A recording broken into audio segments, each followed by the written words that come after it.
बस यूं समझ लें कि सब कुछ महज इत्तेफाक था, लेकिन पहली नजर में ही हम एक दूसरे को दिल दे बैठे थे और दोबारा मिल ना पाए। उस मनहूस हादसे के बायस मुलाकात मुमकिन ना हो सकी। हम तो एक दूसरे का नाम तक नहीं जानते थे, इसीलिए हम मिल ना सके। लेकिन वो दिल में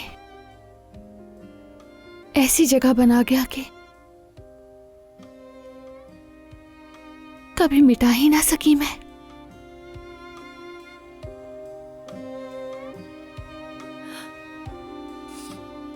तब मेहमद तो जिंदगी में था ही नहीं और मैं उमर को 3 साल पहले से जानती हूँ। वाह रे मेरे नसीब, वाह वाह। मेरी बेटी बरसों पहले जिस बेनाम शख्स से मिली, उस आवारा इंसान की खातिर अपनी जिंदगी बर्बाद कर रही है और कहती है हमारा माजी है। अम्मी, मैं कह रही हूँ मुझे उसी दिन उमर से मोहब्बत हो गई थी, अब समझ क्यों नहीं रही? चुप, अभी भी उसे मोहब्बत कह रही हो? तुम्हें तो किसी बात की परवाह नहीं है, यहाँ तक कि अपनी माँ की भी। हमारे खानदान की इज्जत और गैरत सबको रुस्वा कर दोगी। आपसे अपने दिल की बात करना फजूल है अम्मी, गलती मेरी है। बैठो यहाँ आकर। मैं आपसे अपना दुख बांट रही थी, लेकिन आपको तो सिर्फ मेहमद की पड़ी है। आयजा, आयजा,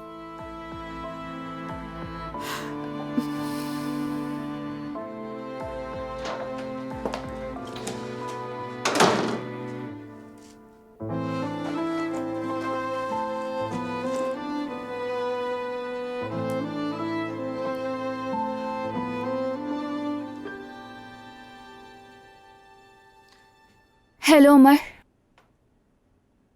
मैंने भी इसीलिए फोन किया।